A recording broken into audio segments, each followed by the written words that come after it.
Sandi ini punya kekuatan di basis-basis yang Mas Ganjar belum optimal. Contoh daerah Sumatera, Sulawesi, karena dia dianggap mewakili Gorontalo, lahirnya pun di Riau.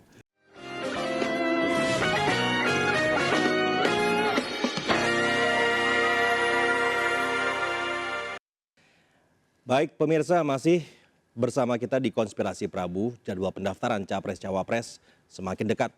Publik juga masih menanti-nantikan siapa sesungguhnya pasangan Ganjar Pranowo yang belum juga diungkap sampai saat ini. Koalisi pengusung masih menghitung-hitung siapa pasangan yang paling tepat. Nah, kalau bicara Cawapres Ganjar, sebetulnya ini paling seru. Kenapa? Karena banyak tokoh yang masuk radar. Kita akan bahas hal ini lebih dalam bersama politisi PD Perjuangan, Bang Andreas Pareira, Ketua DPP Partai Perindo Bidang Hukum dan HAM, Kang Tama S. Langgun, serta pengamat politik yang merupakan Direktur Eksekutif Carta Politika Indonesia, Yunarto Wijaya. Selamat malam, Bapak-bapak sekalian. Selamat malam. Kita tanya orang dalam dulu. Ini orang dalam dulu nih. Di dalam bagaimana Bang? Ini konstelasi para cawapres ini nama-namanya makin banyak aja nih kayaknya yang mau merapat ke Ganjar. Awalnya dari berapa ya? Dari 10 Dari ya? 10. Dari 10. Sempat 10. Itu 10 waktu itu Pak Hasto yang bilang ya dan Ibu Mega ya. Mbak Puan. Itu selesai Rakernas itu kan ya pokoknya banyak lah sederet nama. 10. Terus kemudian jadi 5. Jadi 5. Tapi 5-nya udah beda nih. 5 awal sama 5 sekarang udah beda juga. 5 terakhir udah agak beda. Kan bisa aja ada yang masuk, ada yang terpental, ada yang masuk lagi gitu. Ada yang disimpan dulu gitu. Iya, iya. Yang udah pasti kepental saya pikir AHY. Karena kan kalau AHY nggak mungkin dua kaki, dia kan ketum di sebelah begitu kan di Partai Demokrat. Yang lainnya sebetulnya masih punya potensi ya. Kalau Abang gimana ngeliatnya, Bang? Jadi gini, kalau saya lihatnya, ya ini kita sama-sama pengamat nih, sama-sama dengan Mas Toto juga. Gitu. Ini dosen saya. Beneran dosen saya. Kalau saya lihatnya sekarang ini kan orang sibuk dengan melihat faktor yang mendukung nominasi itu adalah elektabilitas ya. Elektabilitas. Artinya survei. Ya survei. Hasil survei. Hasil survei kuantitatif. Saya kira di dalam proses pengambilan keputusan yang penting seperti ini, paling tidak di tradisi PDI Perjuangan ya, itu ya aspek kuantitatif, elektabilitas, hasil survei itu satu hal gitu. Tapi juga di dalam proses seperti ini, dengan pengalaman yang saya perhatikan, ya kalau istilahnya teman-teman kan Ibu selalu memperhatikan melalui kontemplasi, tapi yang di situ yang akan muncul itu adalah aspek kualitatifnya gitu. Oke, kuantitatif ini, satu hal, ya, kualitatif juga satu hal. Ya, kualitatif itu apa ukurannya? Ya menyangkut nilai. Di situ kan karena secara teori politik orang bicara soal how to get power. How to get power adalah proses untuk memperoleh kemenangan. Artinya di dalam itu faktor kuantitatif elektabilitas itu penting gitu. Tapi kan juga how to use power after. Jadi setelah kemenangan. Nah, Ibu selalu memperhatikan juga hal-hal seperti itu gitu. Nah, di situ kan nilai masuk kan. Aspek nilai di sini tentu soal bagaimana kedua figur ini, Capres dan Cawapres itu ke depan gimana. Tapi kalau bicara 5 nama yang diucapkan oleh Mbak Puan ya, siapa saja? Ada Pak Erick Thohir, Pak Sandiaga Uno, Pak Andika, Pak Mahfud MD. Pak Mahfud MD. Satu lagi lupa saya. Ridwan Kamil kan sudah di sana. Pak Ridwan Kamil. Walaupun sebenarnya RK kalau gitu masih ada chance ya. Kalau kita lihat dari aspek how to get itu penting. Itu penting gitu di dalam proses ini gitu. Nah, di sinilah kalau kita perhatikan bisa jadi ya mungkin nama yang belum pernah muncul di permukaan. Tidak sangat kalau belum pernah muncul kenapa Mbak Puan artinya tidak sangat di publik? Muncul gitu. Mbak Puan kan juga sempat singgung juga soal itu kan. Artinya bisa jadi ya di dalam situasi seperti ini ada opportunity lain yang bisa juga muncul di dalam proses ya ketika mempertimbangkan Erick Thohir satu lagi. Erick Thohir yang Mbak Puan sebutkan ya. 5. Ya, siapa aja? Dari Erick Thohir, Sandiaga Uno, Pak Mahfud MD, Andika Perkasa, Ridwan Kamil. Bukan Ridwan Kamil. Ya, cuman Lupa 4. lagi. Singkat saya cuma 4. Lagi 4. Tanggal Cuma 4 berarti, ya? Cuma 4 Loh, tanggal 18. ada kemajuan yang terakhir dari ya, Mbak Puan. 10, 5 jadi 4. Singkat Kemajuan. saya, tanggal 18 kemarin ya. Kemajuan. Makin mengerucut, Iya. makin mengerucut. Walaupun saya masih tetap pengen masukin nama RK karena menurut saya RK masih punya skenario kayak JK dulu loh. Ya nggak? Mas Toto, Ya, tapi mungkin coba ke Mas Tama dulu Ke deh. partai dulu. Karena partai dulu. Ini kan Iya, partai iya. pengusung, punya infonya kan lebih dalam nih. Gimana? Kalau soal info tentu kan itu pembicaraan di tingkatan sekjen ya, Ya. Sekjen, ketua partai. Tapi kan sama sekjen suka ngopi juga, pasti tahu juga lah. Itu pasti ya. Tapi kalau kita lihat kan dari namanya itu Kang Prabu ya, seingat saya Mbak Puan tuh sampaikan tanggal 18 kemarin ya. Aha. Ada Erick Thohir, terus kemudian ada Andika Perkasa, Sandiaga Uno, satu lagi sama Prof Mahfud MD. Masih 4 Jadi berarti. 4, Ya. seingat saya 4. Tapi disebutinnya 5. Berarti 5 ya? memang ada satu Mr. X yang bisa jadi kejutan yang Iya, ada. Apakah di RT kan saya nggak tahu juga. Cuma Bisa jadi, ya, bisa jadi. cuma kalau keterangan sendiri dari Mbak Puan kan sampaikan ya beberapa nama sudah dicoret karena sudah ada di koalisi partai sebelah. Kira-kira kan begitu. Jadi itu menjadi pertimbangan. Tapi saya nggak tahu. Tentu saja kan pembicaraan ini kan baru dimulai ya dan sedang berjalan gitu ya. Jadi kita nggak tahu bagaimana hasilnya. Tapi 4 tentu nama saja- itu memang dibicarakan di antar partai. Ya, saya rasa itu karena itu kan juga muncul ya disampaikan resmi oleh Mbak Puan ya kemarin dalam beberapa kali pertemuan. Dan dalam pembahasan saya rasa juga sudah mulai kelihatan kalau dilihat dari beberapa nama-nama yang muncul tadi. Kan kita akan lihat kita sesuaikan juga dengan kebutuhan, dengan keinginan partai dan nilai-nilai yang tadi Bang Andreas sampaikan juga soal secara kualitatif itu seperti apa, kan begitu. Paling nama yang sudah muncul kalau Pak Andika ya mungkin, tapi kan dia juga sudah di TPN ya. TPN, Wakil ketua. Terus kemudian Wakil nama ketua masih lain bisa juga misalnya- jadi wapres, bisa masih mungkin juga, artinya masih mungkin. Kemudian Kalau RK juga aja bisa gitu. RK aja bisa, RK aja bisa, Wakil ketua betul. nggak bisa. Ada nama Erick Thohir yang juga ada namanya di koalisi Mas Ganjar, ada juga di koalisi Prabowo. Seingat saya betul. namanya juga muncul. Apalagi kan? PAN-nya kan di sebelah sana. PAN-nya di sebelah sana. Terus kemudian ada nama seperti misalnya Prof Mahfud itu juga muncul. Ya. Yang terakhir ada Sandiaga Uno. Ya. Kalau kita lihat Kalau Erick Thohir itu PAN-nya atau Erick Thohirnya gitu. gitu kita nggak tahu ya. Coba nanti Mas Toto yang jawab itu. Kayaknya lebih tahu. Tapi kalau lihat dari 4 ya yang terlihat ini mungkin pandangan pribadi ya karena saya sendiri belum bicara secara serius ya dengan di pimpinan partai. Ya ada nama seperti Sandiaga Uno, ada nama juga seperti Prof Mahfud ya, itu yang sering muncul begitu ya. Yang lain-lain tentu saja nggak tutup kemungkinan.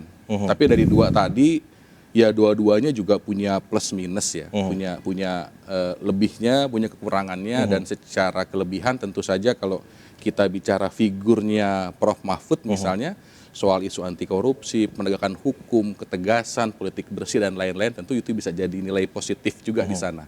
Termasuk dia juga sebagai orang NU begitu itu juga punya nilai positif.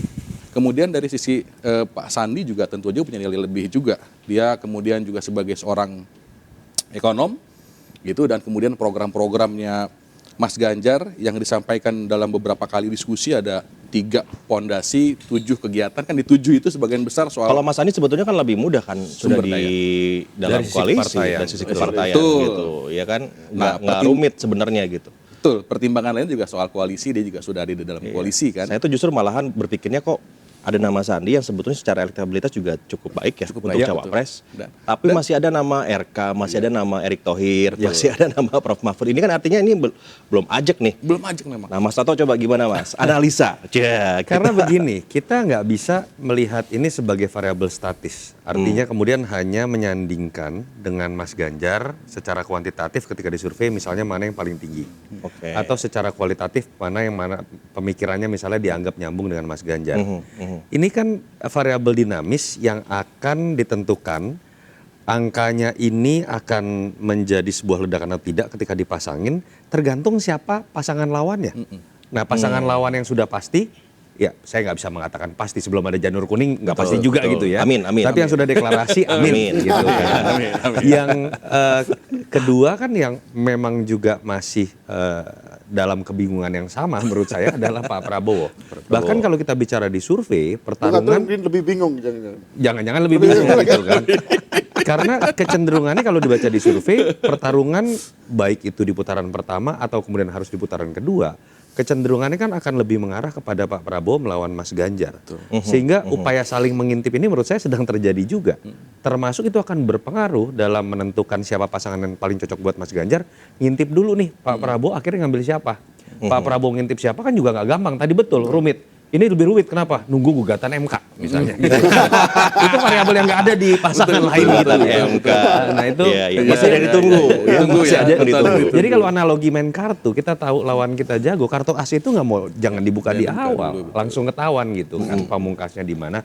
Itu yang menyebabkan menurut saya, kenapa sih nama-nama bisa berubah yang keluar? Limanya tadinya formatnya seperti ini, Mbak Puan tiba-tiba mengutarakan berbeda lagi. Bahkan ada satu misteri tadi tuh, keluar berita 5, tapi ternyata kita bisa ngelisnya cuma 4 tadi gitu kan. Saya nggak tahu apa nama kelima Pak Prabowo, apa saya nggak tahu. Tapi artinya gini. Nama kelima itu hilalnya. Karena gini, kita harus melihat apa yang sudah terjadi selama setahun terakhir, apalagi 3 bulan terakhir kalau kita lihat. Kejutan memang banyak sekali terjadi. Betul. Apa yang sudah diyakini terikat, kemudian berubah. Misalnya Sudah siap diumumkan, tiba-tiba ganti orang. Betul. Jadi menurut saya faktor kejutannya masih akan sangat banyak. Rekaan saya, cawapres Mas Ganjar pun seperti akan menjelang masa injury time baru akan diputuskan. Oke, jadi ini main-main kejutan semua ya, intip-intipan gitu. Nggak seru nih kayaknya nih. Kita kan pengennya tahu dari awal nih. Hanya coba sekarang kita bahas satu persatu nih, masing-masing nama ini. Karena kan ini judulnya nih menanti hilal. Nanti hilal. Kita anggaplah, asumsikan secara kuantitatif nama-nama yang muncul sebenarnya nama-nama yang bagus. Gitu ya. Secara survei tiga-tiganya ada dengan Mas Ganjar. Lalu yang Pak Andika juga bagus gitu ya. Pak Prof Mahfud juga bagus. Nah, sekarang kita bicara dulu yang ada di dalam koalisi, Mas Sandiaga Uno, ya Bang Sandi lah gitu. Kenapa Bang Sandi ini nggak bisa ajak aja ya sebagai calonnya yang menguat gitu? Karena secara survei bagus, ada di dalam koalisi juga dan dibutuhkan juga figurnya melengkapi ya, figur ekonomi gitu. Mungkin Mas Toto bisa ngasih pandangan tuh. Iya, kalau terkait dengan Mas Sandi memang kompleksitas dalam konteks kepartaian paling mudah ya. Karena memang P3 bagian dari foundernya koalisi Ganjar lah katakanlah. Langsung nge-grek dengan PD Perjuangan. Tapi kalau kita lihat tadi, saya sih bukan melihat ketidakyakinan tentang Mas Sandinya. Karena Sandi punya variabel komplementer, bukan hanya dalam konteks surveinya tinggi ya. Bukan hanya tingkat elektabilitas dan popularitasnya paling tinggi dibanding yang lain. Tapi variabel komplementernya Mas Sandi ini punya kekuatan di basis-basis yang Mas Ganjar belum optimal. Contoh daerah Sumatera, Sulawesi, karena dia dianggap mewakili Gorontalo, lahirnya pun di Riau. Investasi elektoralnya pun 5 tahun lalu sebagai cawapres Pak Prabowo sudah terbangun. Itu ada di daerah-daerah kan yang bisa melengkapi Mas Ganjar. Kira-kira bahkan bahasa gini loh, Mas Sandi jangan-jangan satu-satunya cawapres yang punya kemampuan untuk bilang saya bisa pecah suara Pak Prabowo, kira-kira gitu. Karena pernah bersama membangun investasi elektoral di situ. Tapi kalau kita coba analisis secara kritis kan mungkin juga dari sebagian stakeholder pendukung Mas Ganjar bisa juga menggunakan kacamata sebaliknya. Apakah kemudian masuknya Mas Sandi yang dulu pernah berseberangan itu kemudian akan menyulitkan konsolidasi di sebagian segmen pemilih yang merasa misalnya Mas Sandi dulu pernah berseberangan dengan kita. Penolakan kan mungkin ada juga di situ. Itu yang menyebabkan seperti juga penolakan pada Prabowo juga begitu ya kalau di koalisi ini. Betul, itu yang menurut saya menyebabkan mungkin dalam konteks itu Mas Sandi ada kompleksitasnya tersendiri. Dan balik lagi menurut saya nama Mas Sandi akan terlihat match atau tidak akan ditentukan oleh lawan ini menggandeng siapa. Bang Ari setuju? Ya, saya ikuti Mas Sandi ini kan, ya karena kami juga di DPR itu kan di Komisi 10 bermitra dengan Mas Sandi kan. Jadi saya mengikuti bahwa Mas Sandi rajin gitu. Rajin dalam arti apa? Mungkin salah satu menteri yang mengunjungi paling banyak wilayah di Indonesia ini salah satunya Mas Sandi gitu. Sampai ada sebutan menteri berwisata itu ya. Karena urusan dengan pariwisata. Gitu. Nah itu satu hal yang ya membuat di daerah relatif orang mudah mengingat beliau gitu, mengingat Mas Sandi. Dalam arti bahwa itu akan ya menjadi faktor komplementer tadi dan juga bisa akseleratif gitu ke depan. Tapi variabel yang lain itu ya tadi yang seperti disampaikan Mas Toto, saya sepakat gitu. Dalam arti bahwa ini ya ketika kan ini tiga, kalau katakanlah kalau tiga ini jalan, ini kan tiga ini kan saling mengintip ini kan.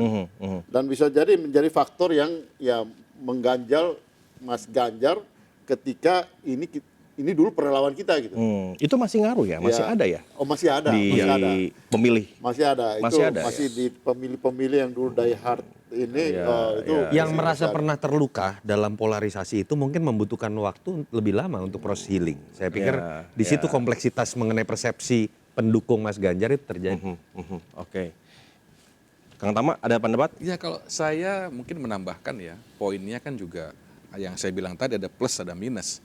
Mungkin plusnya adalah kalau kita buka peta 2019 kan ada 13 titik Ya. di mana Pak Jokowi nggak menang, kan begitu. Dan tentu itu diisi oleh kekuatannya Prabowo dan Sandi. Saya rasa dari situ juga bisa mengambil pelajaran apakah kemudian yang kemudian komposisi kemarin yang juga sebagian besar PDIP mendukung Pak Jokowi, apakah juga bisa relasi dengan itu begitu. Di 13 titik dia kalah, di situ kemudian Mas Sandi dia punya pengalaman, pernah tempur juga 2019, dia tahu medannya, tahu kelebihan Pak Prabowo yang kemudian akan jadi lawan Mas Ganjar juga, tahu kekurangannya juga gitu. Jadi saya rasa plus minus selain dari kompleksitas yang tadi Mas Toto sampaikan. Jadi saya rasa juga masih punya itu. Kemudian yang lainnya kita juga nggak bisa lupakan soal pemilih muda, figur Mas Sandi ini kan juga dianggap dia anak muda, Representatif lah ya. representatif muda begitu ya. Jadi saya rasa juga ada ceruk-ceruk lain yang bisa bermanfaat kalau ngelihat dari figurnya Mas Sandi.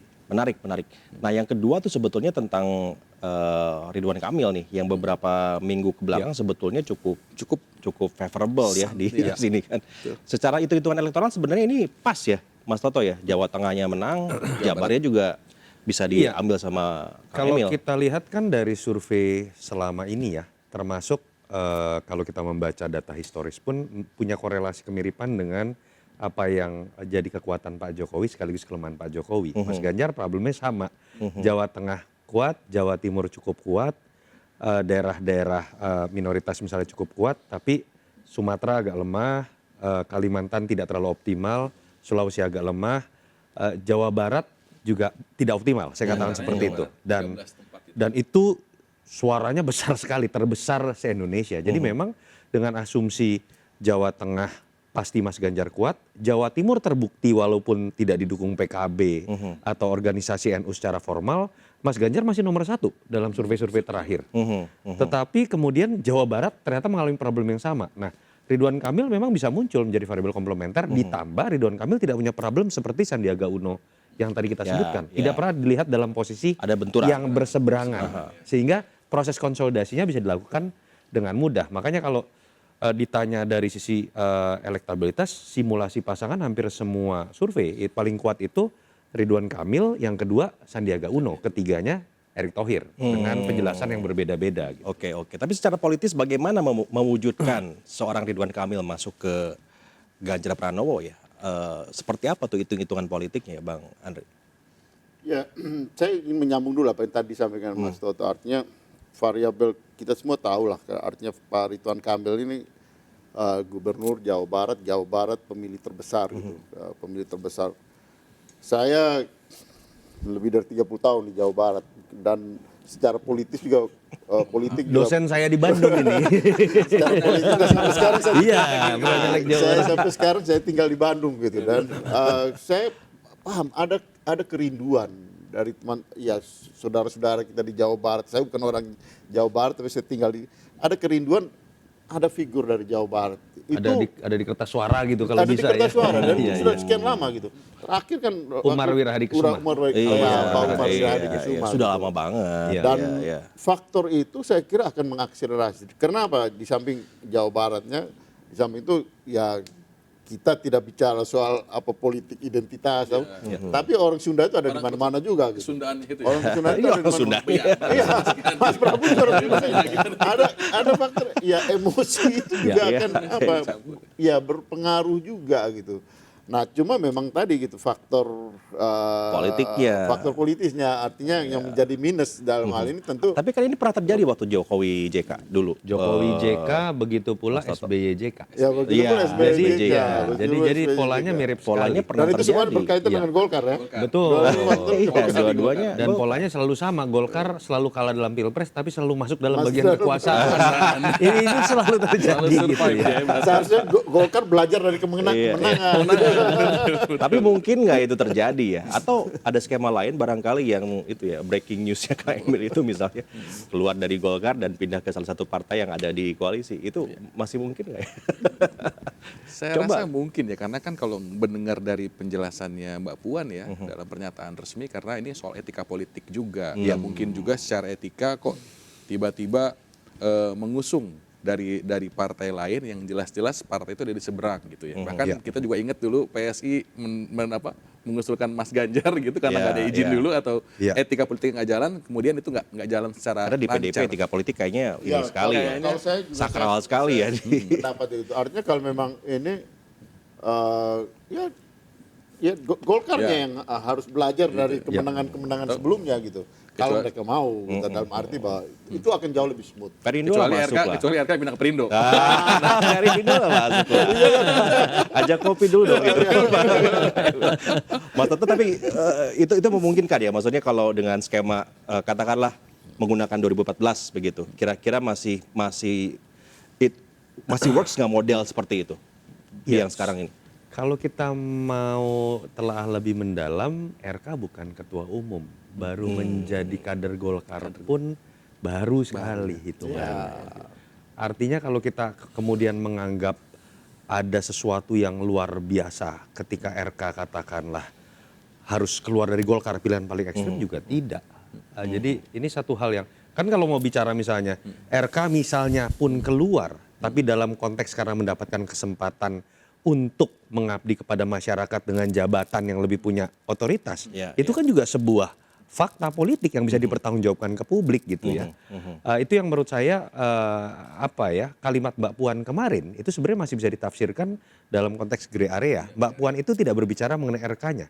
Mbak Puan juga tidak berbicara dalam konteks Golkar dan PDI Perjuangan tidak mungkin untuk bersatu, tapi dia menghormati keputusan saat ini dari Golkar yang sudah menyatakan dukungan kepada Pak Prabowo. Artinya kan di situ bisa ada beberapa pilihan. Pilihan pertama paling ideal ya sudah Golkar ke kita saja. Pindah. Lalu kemudian kadernya dijadikan Bang Andre paling seneng ini kalau atau Sebagai kemudian orang Bandung ya, sebagai orang Bandung. atau kemudian itu lemparan wacana juga kepada RK Kang Emil bahwa Kang Emil, kami tidak mau ribut dalam konteks hubungan baik antar partai. Kalau Anda memang ingin menjadi cawapres, ya sudah keluar dari Golkar sehingga kemudian tidak terjadi permasalahan di internal Golkar dikarenakan kami atau capres kami gitu. Itu yang menurut saya masih sangat Terbuka ya. banyak skenario yang menempatkan Kang Emil untuk tidak keluar dari list tadi gitu. Karena memang harus diakui kalau bicaranya dalam konteks pemenangan, belum lagi bicara narasi, bukan hanya dalam konteks Jawa Barat ya. Kang Emil ini harus diingat loh. Jumlah followers IG-nya mengalahkan 3 capres yang elektabilitasnya tinggi. Bukan hanya mengalahkan, jumlahnya 3 kali lipat. Mas Ganjar 6 juta, Mas 6,2 juta, Mas Anies 6 juta, Pak Prabowo 5,6 juta. Kang Emil hampir 20 juta. 20 juta. Jadi 3 kali lipatnya gitu ya. Sangat signifikan, Ditambah lagi narasi dalam konteks kapabilitas, bergabungnya 2 gubernur dengan provinsi besar sekali, Jateng, itu ya. menurut saya juga Nilai lebih. sebuah kekuatan yang luar biasa. Ya, Menarik. Tapi saya tambahkan, bukan hanya provinsinya gitu. Ya. Yang namanya orang dari provinsi, 2 provinsi itu ada di seluruh Indonesia. Betul sekali. tersebar di mana-mana. Ya. Betul. Ya. Oke, Ridwan Kamil beres. Kita sekarang bicara Erick Thohir. Karena namanya bisa disebutkan sama Mbak Puan. Saya cukup kaget sebetulnya, Mas Toto, ketika Secara Mbak awam Puan. kita pikir sudah tidak masuk ya. Iya, saya pikir itu udah masuk ke, udahlah itu pertarungannya di Prabowo, cawapresnya Jadi Prabowo. Gitu. cawapres Prabowo atau tidak gitu Iya, kan. tinggal di situ aja. Tapi ternyata masih disebutkan oleh Mbak Puan. Ini saya, kok masih ada nih nama gitu kan. Skemanya akan kayak gimana tuh Mas Toto? Iya, kalau kita membaca nama Erick Thohir, sebetulnya dulu kalau kita ingat kan nama yang paling sering dilekatkan dengan Mas Ganjar. Sebelum muncul nama Kang Emil, Sandiaga Ganjar Uno, ET ya. Prof Mahfud, Andika Perkasa dan lain-lain. Kenapa saat itu? Karena dikaitkan dengan Erick Thohir yang tanda kutip dianggap anak emasnya Pak Jokowi. Sehingga kaitan nama Ganjar ET itu dianggap bagian dari endorsement Pak Jokowi. Jokowi. Ketika nama itu Make muncul sense. kembali, Ya. boleh dong orang kemudian berspekulasi, loh jangan-jangan positioning Pak Jokowi yang dispekulasikan oleh sebagian pihak sekarang 50-50 atau agak ke Pak Prabowo, apapun itu ya spekulasinya, jangan-jangan udah balik badan nih. Salah Balik satunya arah, adalah balik muncul arah. kembali nama Erick Thohir. Nah, saya tidak tahu apa yang terjadi panggung belakang, apakah betul spekulasi tersebut, tapi apapun itu menurut saya ini mencairkan kebekuan yang selama ini seakan-akan orang udah menduga pokoknya Erick Thohir sudah pasti ke Pak Prabowo. Lalu muncul spekulasi lagi di atasnya, spekulasi liar Pak Jokowi dengan Ibu Mega sepertinya akan berubah. Minimal muncul nama seperti ini dan keluarnya dari Mbak Puan loh, main-main gitu ya, yang saya anggap tanda kutip berapa puluh persennya mewakili ibu lah gitu ya.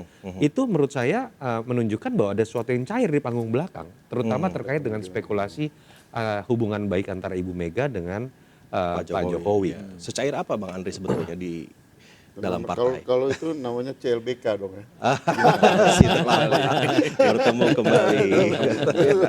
Soalnya kan Pak Ete ketika ditanya tentang cawapres jawabnya selalu gitu kan. Kalau jodoh nggak akan kemana katanya. Saya kira bisa jadi seperti itu gitu. Kenapa? Ya betul seperti yang tadi disampaikan oleh Mas Toto. Tapi kan Pak Erick ini di samping apa ya? Di samping memang figurnya, kompetensinya yang juga ada satu partai yang ini oleh semua yaitu partai bola. Oh, partai bola. Partai bola, Pak. Saya Soal partai bola. jangan-jangan PSS itu partai sepak bola seluruh Indonesia. Partai bola. Ya. Itu ada faktor-faktor Iya, apa, iya, harus diakui. Besar faktor juga suaranya itu besar sebetulnya. juga. Di kampung saya, wah, orang langsung kalau bola langsung ingat Mas Thohir. Ini partai bola ini bikin kocak. Itu bisa Karena itu mempersatukan tidak semua itu. terlihat nggak sih di survei masalah ini nih apa namanya pemilih bola ini, Mas Toto? Yang jelas Mas Erick itu dengan berbagai macam upaya mencitrakan diri di hadapan publik ya, wow efeknya itu terjadi, lonjakannya itu sebagai cawapres ya, itu ketika menjadi ketua PSSI. Lalu sehingga kemudian memang terlihat sekali upaya menggait secara elektoral melalui gerakan-gerakan yang sifatnya politis, itu effortnya harus jauh lebih besar dibandingkan dengan momen-momen yang bisa dibangun melalui kegiatan seperti sepak bola tadi. Betul. Karena across border tadi gitu ya segmennya. Karena yang saya lihat juga dari PAN agak berubah juga. Awalnya kan sangat Pak Erick Thohir nih. Lalu terakhir ada dua nama muncul, Pak Erick Thohir dan Pak Muhadjir. Mungkin Muhadjir. apakah itu pertanda bahwa sebetulnya Pak Erick Thohir bukan the only one ini ya kandidat gitu. Kang Tama gimana? Ya, bisa jadi demikian ya. Tapi tadi saya setuju dengan disampaikan Bang Andreas ya soal partai bola tadi ya secara tanda kutip. Memang kalau kita berangkat datang ke dapil saya di Kabupaten Bogor misalnya itu kan juga banyak kompetisi tarkam-tarkam ya. Ini juga Tama anak bola juga. Gitu kalau dia nongkrong itu di bawah selalu bilang, oh saya mah Pak Wapres Pak Erick Thohir Pak. Karena dia emang suka bola. Karena Jadi bola. orang-orang yang suka kompetisi tarkam di kampung-kampung itu memang dia Pak Erick Thohir punya nilai lebih ya. Anak Mas Pasca Jokowi bolanya itu saya rasa jadi nilai lebih ya. dan dari mungkin Pak akan Erick lebih Thohir. mudah buat Pak Ete karena bukan anggota partai. Beda sama Kang Emil. yang Dia anggota hanya partai. dicalonkan oleh PAN tapi tidak pernah menjadi kader PAN seingat saya. Artinya kalaupun Lebih mudah ya. lebih mudah untuk gitu kan. akselerasi. Tiki-takanya itu lebih mudah nih Akselerasi tiki-taka. Tiki-taka. Oke, siap. Pak Ete sudah sekarang ke Prof Mahfud.